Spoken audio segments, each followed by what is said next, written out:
What's up, people? Tangy Nacho here, and welcome to my top 5 best and worst Overwatch Ultimates. There are currently 29 heroes in Overwatch, 7 tanks, 6 supports, and 16 DPS. Typically, the ultimate abilities of the tanks and the supports are a bit stronger than those of the DPS characters to make up for their lack of killing power. This list reflects that, with really only one exception, but more on that later. Before we start, let me know in the comments what your favorite ultimate ability is and which one you think is the absolute worst in the game. Then, watch the video to see if I agree or disagree. As a reminder, this list is purely my opinion and it's perfectly fine if you disagree. Alright, now let's jump into this. Starting off with number 5 worst, we have Pulse Bomb. Tracer's sticky ultimate seems pretty cool at first glance, but especially after the damage nerf, it's one of the worst ultimates out there. It isn't a terrible one, and with enough skill and teamwork you can get kills with it, but it is quite weak overall. Not to mention if she gets stunned while throwing it, she loses her ult charge completely with no explosion. The saving grace here is that Tracer can farm up her bomb rather quickly, so you get a bit more use out of it than most of the other ultimates in the game. Kicking off the top 5 best list is D.Va's Self-Destruct. As a D.Va main, I wanted to put the big bomb at number 1 from the start, but there are obviously a few others that I decided were actually a little better. Self-Destruct has the highest instant damage of any ability out there, and does so in a substantial radius. The fall-off damage does exist, but usually isn't too much of a factor. What holds the D.Va bomb back is that usually it's pretty easy to avoid. Of course, a good bomb will almost always catch at least one enemy off guard, but you usually want more than that from such a huge ult. D.Va does end up with a lot of flashy multi-kills in her games, but usually it's due to some help from some other ultimates or abilities rather than just on its own. Next on the list of worst ultimates is Configuration Tank. Now, don't get me wrong, Tank is a very powerful ultimate in terms of raw damage output. However, where it falls flat is in its counter ability. A quick stun and burst will do the trick, so long as Bastion isn't being double pocketed or something. Or you can just avoid LOS. And this is usually pretty easy to achieve considering his low mobility in this form. Of course, this is necessary since more mobility would make this thing OP as heck. But typically, when I play Bastion, I prefer to stay in my turret form and mow people down from afar, even if I do have the ultimate available. There are some situations where it's useful, but for the most part, it's not worth the risk. Coming in at number 4 on the best list is Earthshatter. This ultimate has the ability to literally shatter the entire enemy team's hopes and dreams. It does have the downside of being blockable and readable, but with the right timing, Hammer can easily take down the majority of the opposing team. As long as you have a decent follow-up, landing a good shatter is pretty much a one fight in your favor. You just need to make sure to break the enemy barriers first, or get a good angle on them that prevents it from being blocked. Sometimes you can even get hammered while airborne, which is apparently working as intended, so that makes Ryan's ult that much more powerful.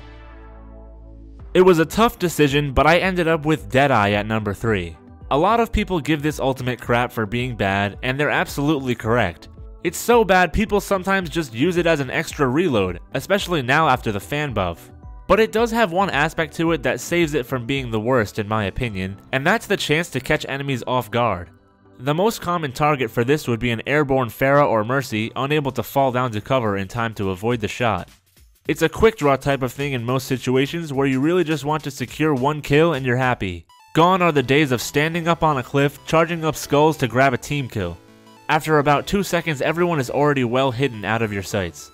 Plus, if the now immobile McCree gets stunned, he loses it altogether. An ultimate that aims for 1 or 2 kills max is just not cutting it in my book. The first support ultimate comes in at number 3 best with Transcendence. An argument could be made between this one and the number 2 spot, but I'll talk about that more when we get there. Zenyatta is here with the best counter ultimate in the entire game. And the only thing that directly counters Trance is a well-placed Ana nade to prevent healing. With this ult, Zen can completely cancel out just about every damaging ultimate. Grab Dragons? Nope. May Freeze? Don't care. Tac Visor? You gotta be kidding! Boops are really the only thing that can ruin Zen's day when he's passing into the Iris. Since he's immune, the only way to get around it without an anti-heal is to shove him off the map. But this is pretty hard to do and rarely ever happens. With the ability to negate enemy ultimates, even multiple at once, Transcendence is the highest value for the lowest amount of work. With her latest in many iterations of ults, Symmetra brings the second worst ultimate to the table. Photon Barrier used to be a normal ability that Sim shot across the battlefield and your team could run behind it to prevent some damage. That was bad enough, but they decided to make it into her ultimate, give it 5000 HP, and have it span the entire map. When I first heard about this, I was like, whoa, that is gonna be super OP. But once it went live, my sentiment did a complete 180. I'm not even sure if most people feel this way, but I just think Photon Barrier is close to useless. A large majority of the time you can just wait it out and take the fight once the barrier goes down. The only real legitimate use is when contesting the point in overtime, but by the time the game gets to that point, you probably won't be playing Sim anymore. And if she uses it at any other time, it does nothing at all. Really cool concept, not so cool in terms of gameplay. Now we have another support at number 2 best with Nano Boost from Ana. Deciding between this and Trance was extremely hard, but I ended up giving Nano the edge because of the sheer unstoppable nature of the ultimate. It enables so many things that would never be possible in the game otherwise. You can toss a Nano on your main tank and not only does it fuel them back up with HP, but they're basically unkillable for the duration. Not to mention they start dealing extra damage, which snowballs them closer to an ult of their own. Then you also have the combos with other ults like Blade and Visor, and let's not forget Beyblade meta from Season 2. Nano Boost beats out Transcendent because it just has so much utility and it's an initiation ult rather than a response ult.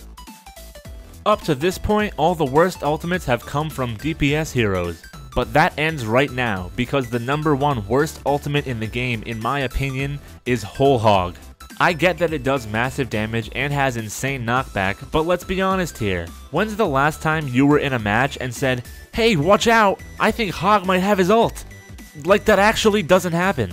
In fact, I am genuinely more likely to rush a Roadhog and try to kill him when he's ulting than when he's not. He loses way too much utility for an ultimate that just isn't worth it. He can't heal or damage reduce, so you're gonna kill him faster. He can't hook you, so that's less risk involved, and the worst part is that a simple stun gets rid of the whole Hog completely. With Hog's fat hitbox, you're getting stunned 9 times out of 10. And on that 10th time, most likely nothing really great happened anyway. They should switch the first words of his ultimate and Junkrat's, so Junk has a whole tire, and Roadhog, well, rip Hog. So, my number 1 pick for the best ultimate in Overwatch is Graviton Surge. Again, I don't think I really need to explain why this ult is so strong, but for those who might not be sure, I'll give a quick rundown. You suck the entire enemy team into a small area with the force of gravity, which prevents them from escaping and allows your whole team to blast them with all the damage you have at your disposal.